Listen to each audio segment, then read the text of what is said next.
Good morning, good afternoon, good evening, and good night. Yes, that's right. It's time for another episode of the Engine Room podcast brought to you by TokenMetrics.com. You've got Dylan and Bill joining you today, and we're kicking off the beginning of a three-part series this week. Maybe you're familiar, maybe you're not, but there's a famous Anon called Redphonecrypto who seems to loosely be attached to a number of different crypto projects. This is a person, man or woman, completely unknown, who has about 35,000 Twitter subscribers and a weekly newsletter on Substack that they put out. They basically just drop all kinds of knowledge about crypto. The latest bit of knowledge to drop is something called 69 Crypto Theses for 2022. About a year ago, this same person put out theses for the year 2021. We're going to go through these theses for this year and just basically react to them. We are going to speed run the 69 theses, Dylan and Bill. So, Bill, if you wouldn't mind paging up to that first thesis, what does this anonymous person say for 2022? Well, what stands out to me is my goal is pissing you off. Right. So this person communicates with a lot of flavor and a lot of attitude. So this is just basically this idea that while they might be very smart, none of this is gospel. I think. Let's page through the next thing. We got to speed run this thing. Right. And a good analyst will irritate people with their out of consensus view. So that's another thing that stands out.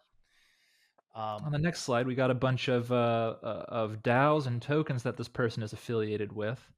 Later, we'll get into the document. It'll talk about DAOs as being the dominant theme for 2022. But let's get there when we get there. We're still in the beginning here.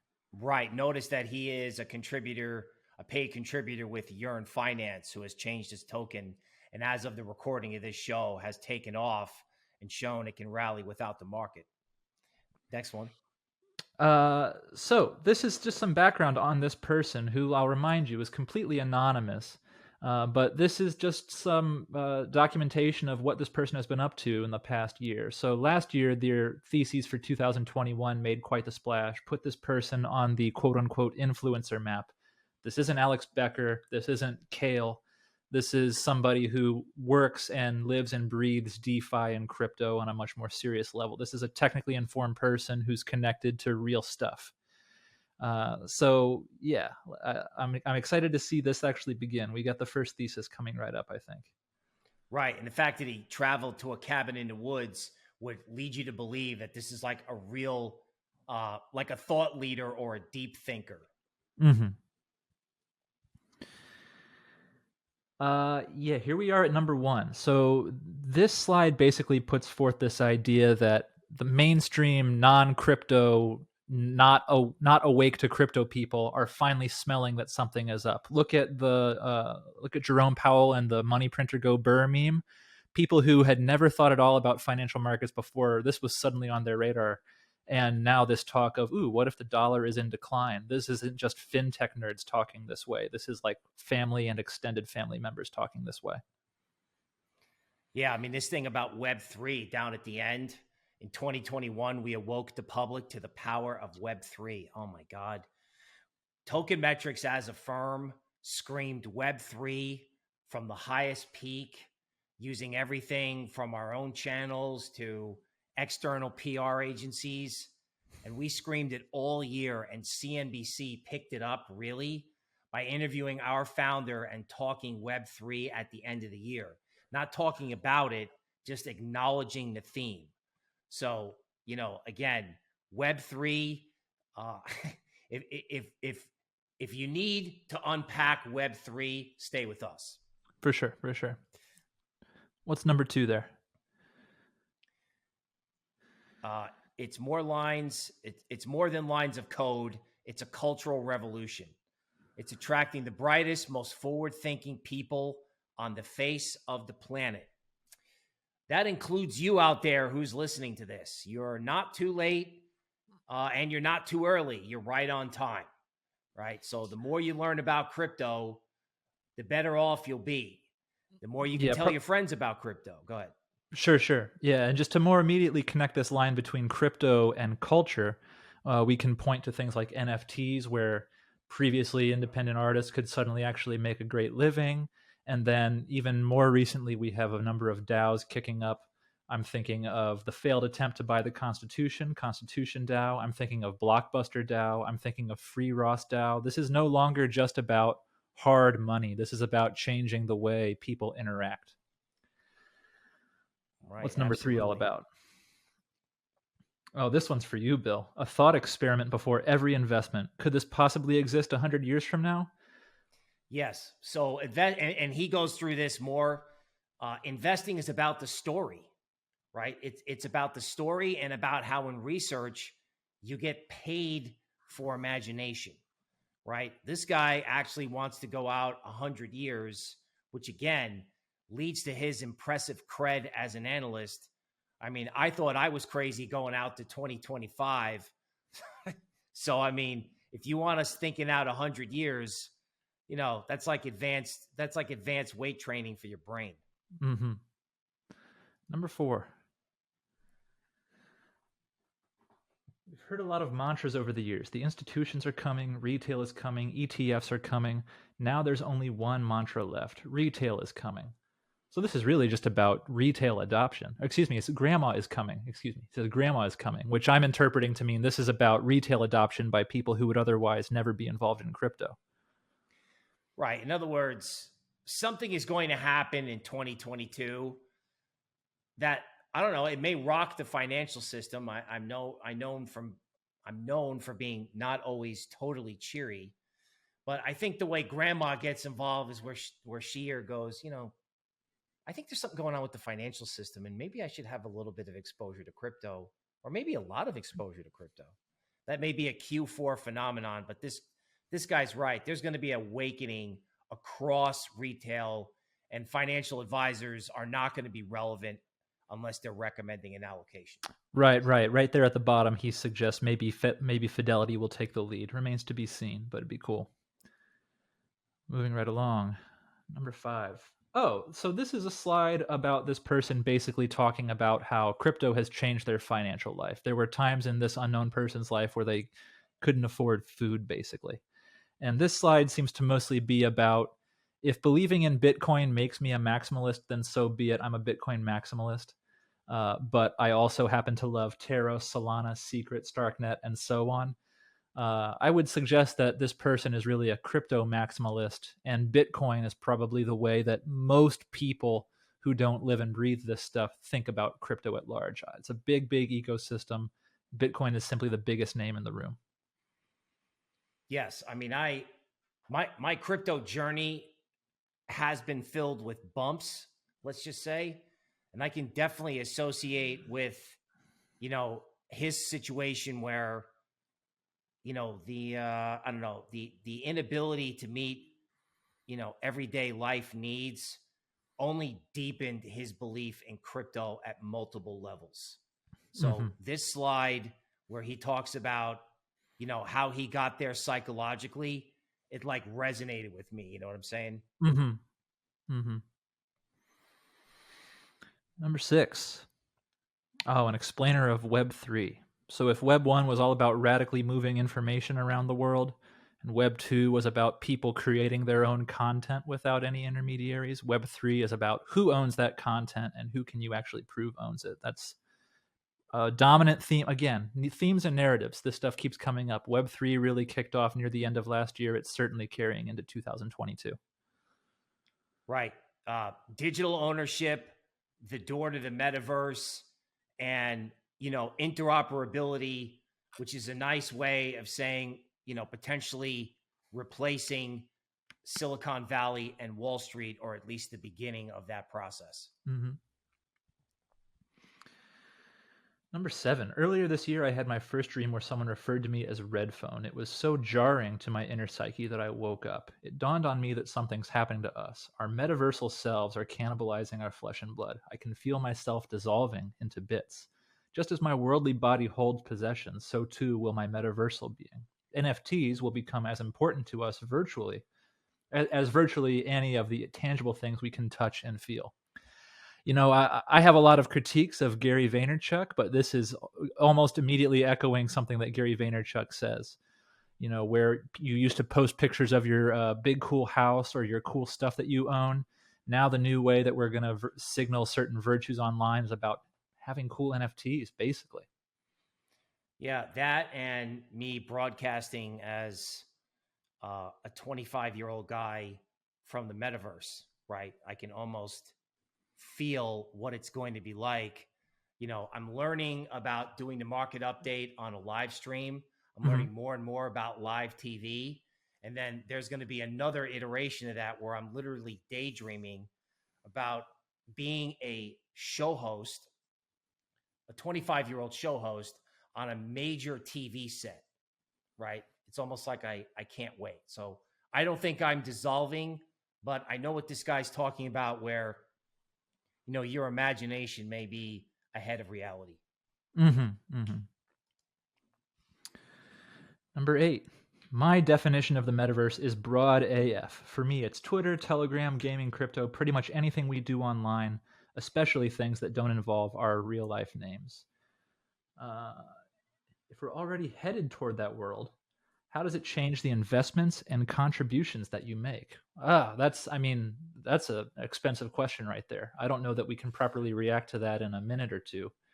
But yeah, the bottom line to this podcast is that you got to check out this document, guys. There's a lot of really good food for thought. Redphonecrypto, 69 Theses for 2022. Bill, I don't know if you have any thoughts on this point here.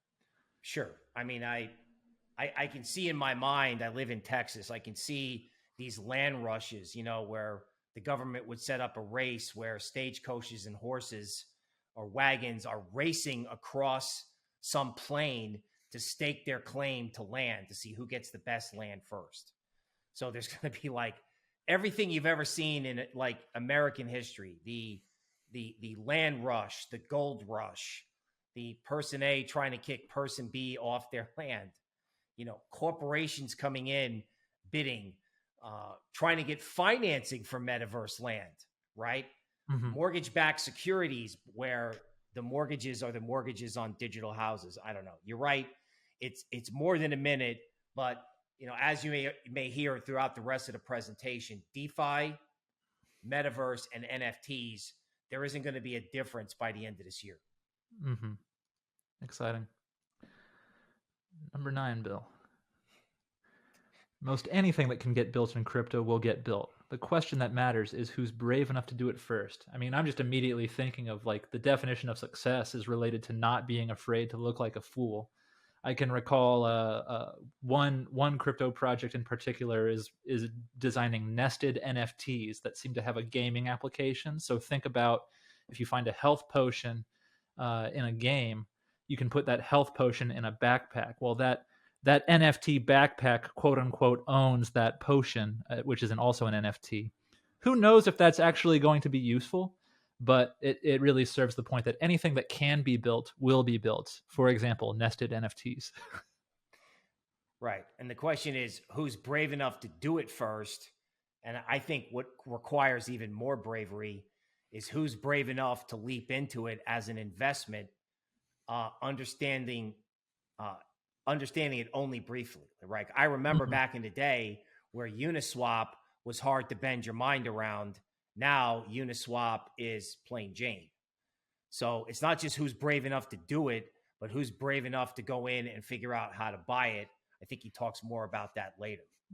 Right. My final point on this, you may start seeing blockchain projects in high schools and colleges start releasing real projects. Right. The age of the kids is coming. Regulators have protected us from so many opportunities that we've forgotten what it's like to be free. Every day, crypto reminds me of the truth, and I've never felt so alive. Yeah, I mean, you don't need me to overstate the importance of something like, well, not just importance, but the very, very big topic of regulation in crypto. It's complicated, and these guys mostly exist to define the boundaries. Bill, we're talking about regulation. What do you think? Okay, well, regulators like to talk about crypto when there's nothing else to talk about, I think.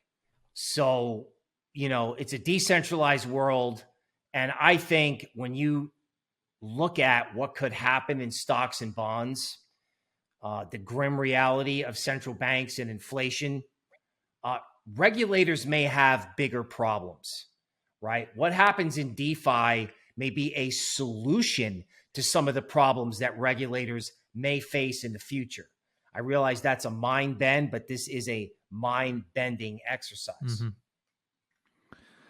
Number 11, being a non is not a license to be a conniving thief. It's a license to build what the incumbents can't. I wonder about this a lot because as a guy who is some kind of nebulously defined journalist, I really love knowing who I'm talking to and what their authority is on the topic that they're speaking on. But the reality of our, of crypto in 2022, you're not going to know everybody's name and date of birth and social security number. People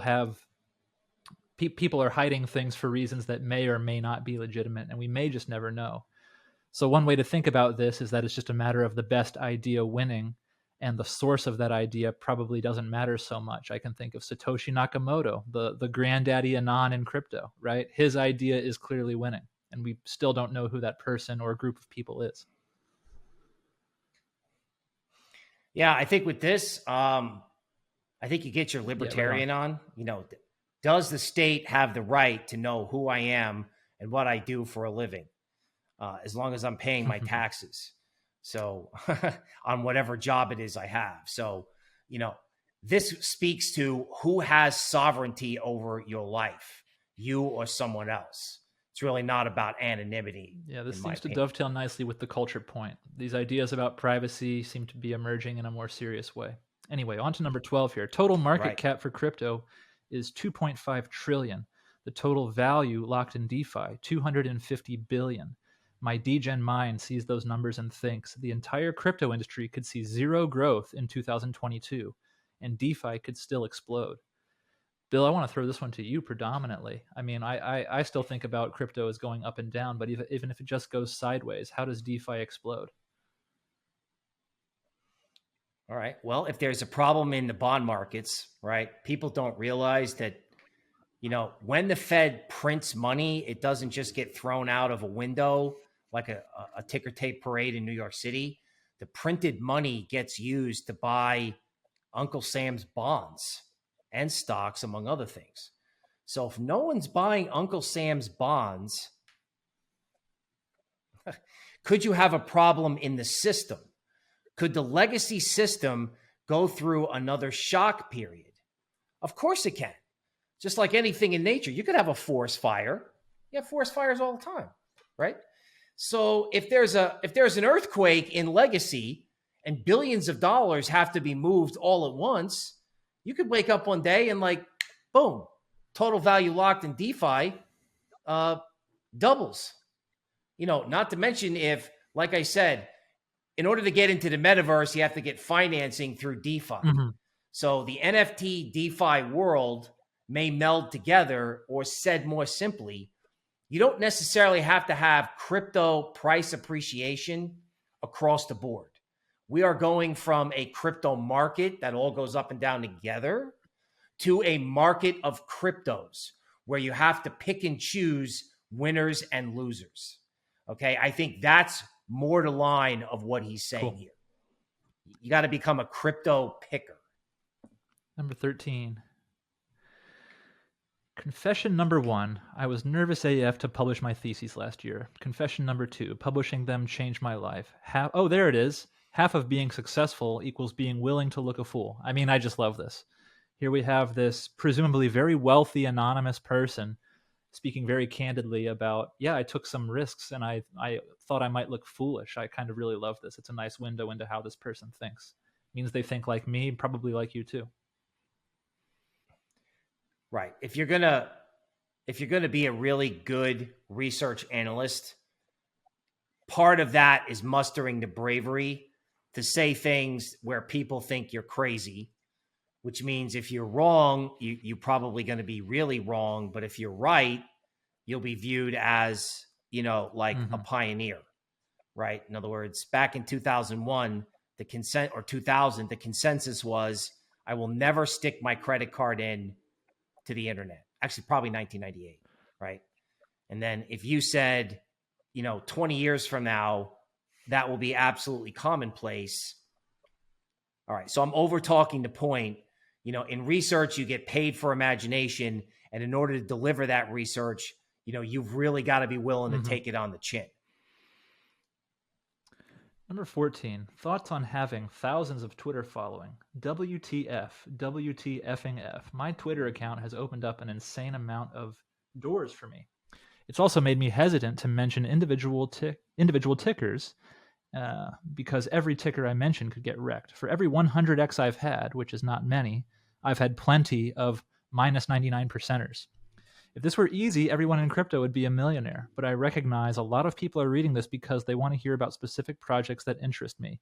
Let's check some out. So this is mostly a little bit of cautionary PR, I think. Sure, everybody feels the call to get into crypto because they want to be financially independent tomorrow.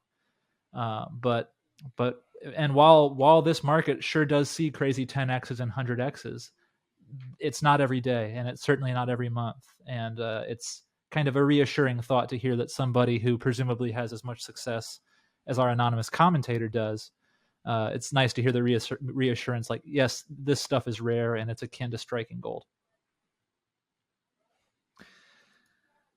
Number 15. Oh, here we go. Here's some alpha for everybody. This person's single largest position is Rune. Here's the thesis. We need decentralized cross-chain swaps more than anything else in the world, and Rune enables them.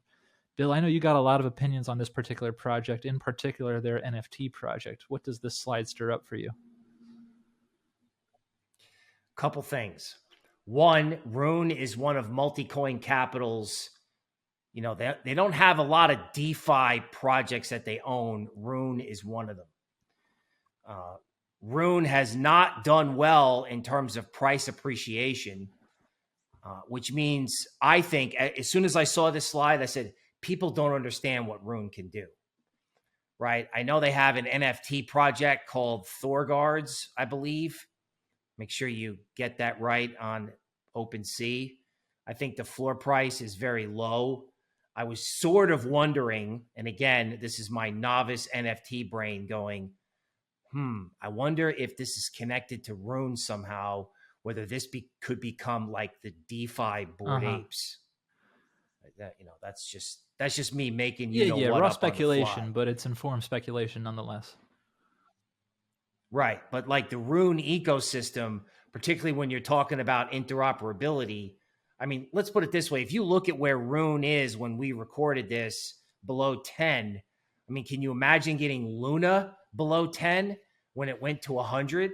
And this guy believes that Rune may either be the next Luna, or it may be its own beast because of interoperability. Because that is the theme for the next 2 years. You got to figure out how to buy interoperability with the market going down. Yeah, moving right along. Number 16. What if I thought Rune would solve all the world's cross-chain problems and someone else quietly does it instead? What if it's multi-chain AnySwap? They just announced a milestone, hitting 35 billion in aggregate trading volume, and multi-chain now supports a mind-boggling 27 chains. This kind of makes me think that you can have a bunch of different projects solving the same niche problem. And I mean, at the risk of copping out here, I kind of want to say, sir, this is a casino. Like, this is what this is about. You have to make the informed guess and place your bet accordingly. And this person is they've made it clear that they're placing a big bet on Rune. So for this 16th slide, I'm interpreting it as there's more than one way up the mountain and you have to pick carefully. Right. And on this theme that this guy could be a real professional analyst, this is called risk to the view. So here's my view, and here's what could it look like if I was wrong, which is really interesting. Number 17. This seems to be a bit of a call out on a project this person likes. InstaDApp with the ticker INST. The total value locked of 11 billion and a market cap of 57 million. InstaDApp will either figure out their tokenomics or they're less intelligent than I give them credit for. I don't totally follow this one, to be honest. I can't tell if this person likes it or hates it. I think he's trying to draw your attention to the fact that it may be a DeFi project that, is perhaps cheap to, like, they look at DeFi projects as, market cap versus Oh, I total got you. value He's saying it's locked. potentially So, a huge upside here. right, it's either absurdly undervalued and a hidden gem in plain sight, or the market has priced in the fact that there's essentially something wrong with the people running. So that's how he's kind of like saying, "Wow, look at these numbers. I wonder why it's like this." Cool. Moving right along, Bill. Number 18, the single biggest point of failure for crypto projects is front-end UI. Oh, Testify. If government doesn't like your decentralized service, all they need to do is contact your centralized web host and the front-end UI disappears. What an interesting and scary thought. We love to talk about this stuff being uncensorable because it's decentralized, but the simple truth of the matter is that if you are paying somebody like GoDaddy or some other domain name hosting service, the government can still very easily put their fingers in your pie and bring it all to a stop. Even if the back end is still churning in an uncensorable fashion, the front end is still completely censorable. So it's a nice little breath of fresh air that we should probably be thinking. If we want to create truly unstoppable applications, then that UI needs to meet the customer in a similarly uncensorable way. Yeah, I mean, this is a shocking revelation for me. And when he starts talking about the Arweave project, I mean, you almost have to ask yourself, not only, hey, let's look into Arweave, but let's go in like to tokenmetrics.com and see all the coins that are correlated with this Arweave coin, right? So, I mean, this into itself is probably a 2-month research project on its own, just that slide. Number 19, AVAX Sol, BSC, ADA, and Luna ripped in 2021. I think they have further to run as they onboard devs, projects, and users into their ecosystems. I don't see one chain capturing every possible blockchain-based app in 2022. I see lots of layer ones growing in lockstep, especially the ones no one's talking about right now. For example, XTZ, Mina, Dot, Secret, Mover, and Atom. I mostly agree with this, with the exception of Cardano here. ADA has really taken a dump lately, and it's got a lot of people incented on the internet. But other than that, I think I mostly follow this. I don't know what you think, Bill. Yeah, I think low cap layer ones are a theme that I'm looking at. You didn't do well in small cap in 2021. The next big layer one may still be a sleeping giant or yet to be released. Also, some of these blockchains may get used as test nets for digital sovereign coins. Like Tezos is a dark horse for the digital euro. That's the worst kept secret in the world. But the bottom line is, at a moment where people come into DeFi in mass, and at a moment where people come into NFTs or metaverse in mass, I actually think it's going to be metaverse before DeFi. But this guy's right. Like, Avalanche, Solana, Cardano, Luna, Phantom, etc. They're the new FANG. They're the new QQQ. So, it's just a question of timing, with the way the crypto market can shake people out. Number 20, Tokamak, ticker symbol TOKE, is a magic wand to direct liquidity wherever its holders desire. Like CRV/CVX, we'll see epic wars as protocols fight to acquire Toke. Meanwhile, the Tokamak protocol will begin building up a war chest of accumulated liquidity provider fees, making Toke's value prop even stronger. This just seems to be a strong endorsement of a project that I'm less than totally familiar with. I don't know if you've come across Tokamak, Bill. I think I came across Tokamak in one of our hidden gem shows where, our analysts comb through projects.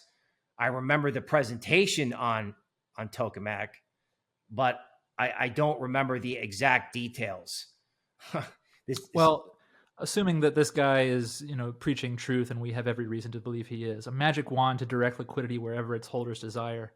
That's a bit of a silver bullet in crypto, because your crypto is only as good to your life as it is that you can exchange it for cash. Right. Because we are not yet in a world where the grocery store takes Ethereum or Lightning payments or whatever. So the ability to make your crypto liquid, to actually get cash for your crypto, that's magic. That's the stuff that's really going to change the world. And it seems like this project excels at that. So there we have it. Number 21. It's becoming pretty obvious to everyone that the VCRV model could wash over the entire industry. It's just too powerful to be ignored. So I need to plead a little bit of technical ignorance right now. I believe this is related to VeChain. I don't know if you can confirm or deny, Bill. No, actually, I can't. I called the smartest person I know in crypto, and it's like, hey, can you unpack this for me? And he's like, actually, no.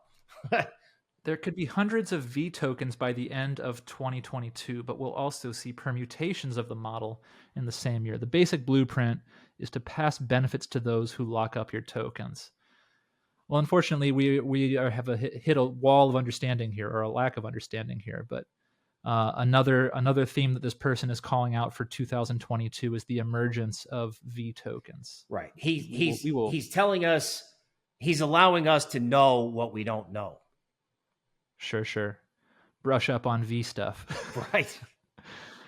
22. We don't want to be mere fans. We want to be connected to the ones we adulate. In 2022, social tokens will enable some of the strongest connections between creators and their fans in history. On my list, Rally and Decentralized Social. But I also suspect a project will come out of nowhere to revolutionize social tokens. Our very own Forrest Purbish has been extremely bullish on Rally, I recall. Right. This is basically an easy way. If, let's suppose I'm some independent YouTube creator and I want to make it as easy as possible for my fans to support me, well, I can create a custom cryptocurrency using Rally that people can then buy, and I reap some benefits as a creator when they buy that social token. And then they can exchange that for certain perks, like a monthly membership that gets them extra content or access to certain events, things like this. What do social tokens mean to you, Bill? Well, I mean, I thought about Audius, right? I thought about, artists being able to share their art without iTunes and Spotify in the middle, right? I also think this idea of being able to, directly and financially support, like, for example, if I get a huge amount of value out of somebody's Twitter feed, unless I meet that person at a conference and can buy them a drink, assuming I know who they are, I can't communicate or transfer value to them. It's like, hey, thank you, right? I can't financially support people who give me the most value. So it to the extent that decentralized social allows you, they always talk about voting with your feet.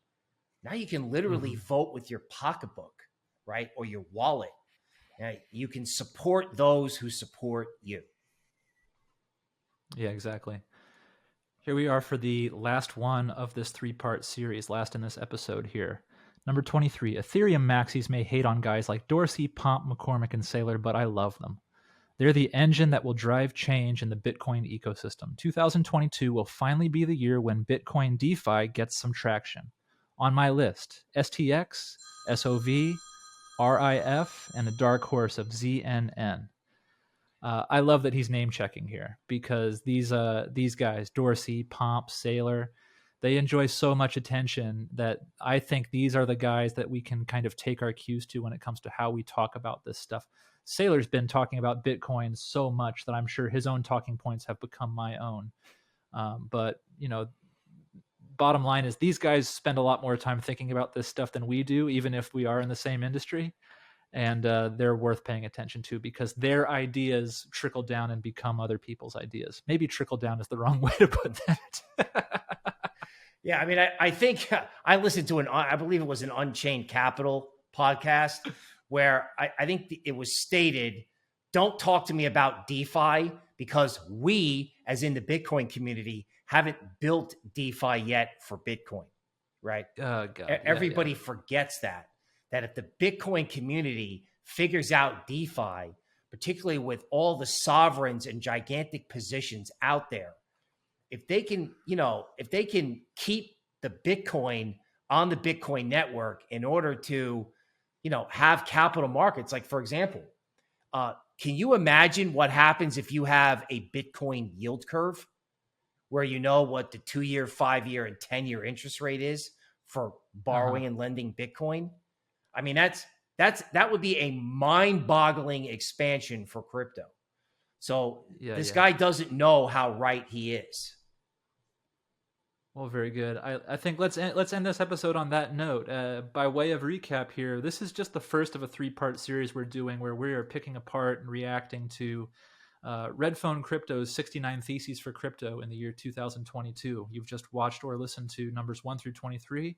We got 46 of these suckers to go. That's 2 more episodes. So I want to thank you for watching the Engine Room podcast on YouTube. Be sure to subscribe to Token Metrics. Give this video a like.